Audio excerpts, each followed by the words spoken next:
おはようございます。画家の木曽です。今日はですね、アクリル絵の具5分でわかるということで、15分ほどで描いた動画をギュギュッとして、5分にまとめましたので、ぜひ頑張って見てみてください。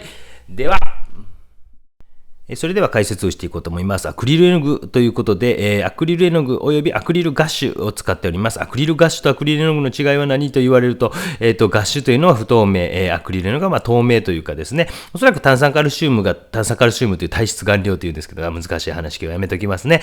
例えばアクリル絵の具と透明水彩絵の具っていうのじゃどう違うのとか、ポスターカラーってどう違うのとか、いろいろあると思うんですね。でも、大きく分けると透明水彩ポスターカラーが親戚同士、アクリルとアクリルガッシュが親戚同士っていう感じで考えたらいいと思います。単なるガッシュっていうのはポスターカラーのと同じような感じだと思います。簡単に言ってしまうと、なんていうか、うどんとラーメンみたいな違いかなと思います。どういうこと？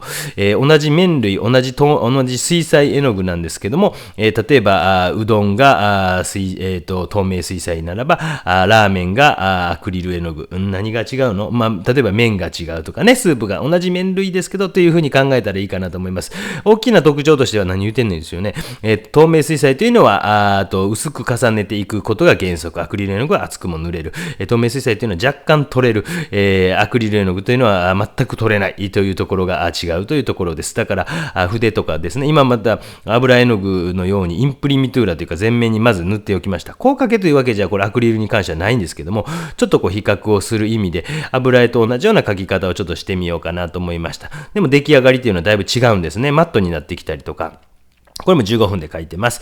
違いますので、そういう違いみたいなものも見ていただくために、5分間動画、透明水彩と油絵とアクリル、3種類作りました。その違いみたいなのを見たら、皆さんも一目瞭然でわかるんじゃないかなと思います。インプリミトゥーラ。一応全面に色を塗って、これは紙ですね。キャンソン紙というのに書いていってます。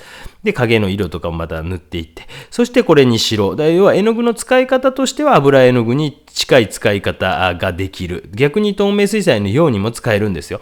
だから案外アクリル絵の具というのは便利な部分はあるかなというふうに思います。ただ私自身は日頃の制作は基本的に油絵が中心です。油絵とテンペラ絵の具。またややこしい言葉出てきたっていう感じ。テンペラ絵の具はじゃあ油絵の親戚かっていうとまたそれも違ってくるんですけど、要は間に入ってるですね、転色剤と呼ばれるもの。要はつなぎ、難しいな。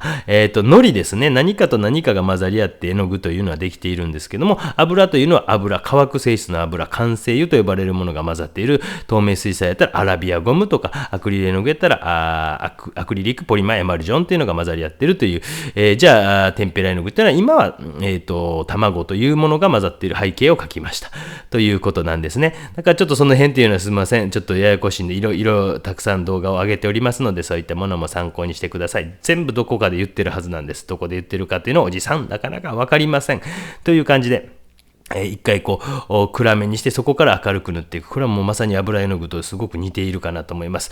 いいとこ悪いとこで言うとやっぱ乾きが早いのでグラデーション、輪郭をぼかすようなことを油絵の方はやってるんですが、それがやっぱりできないかなと思います。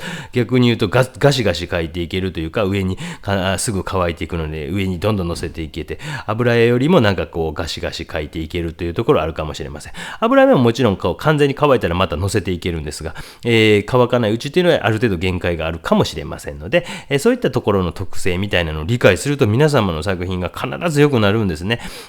この道具使ってるがこういう方法もある、こういう方法もあるとかっていうことが自分の中でいろんな方法とかが編み出されていくかもしれませんので、ぜひそういったことも参考に、今後の制作をされてみてもいいかもしれませんし、初心者の方はアクリル絵の具ってこういう出来上がりになっていくんやな。今ちょっと水を多めに描いていって透明水彩的に使っていっている。下の絵の具が完全に乾いてるからできるということもあります。輪郭なんとか少しぼっかさそうかなという感じで書いていって、一応15分程度経ちましたので、このぐらいで終わりという感じにいたしました。これはマスキングテープというのを貼っています。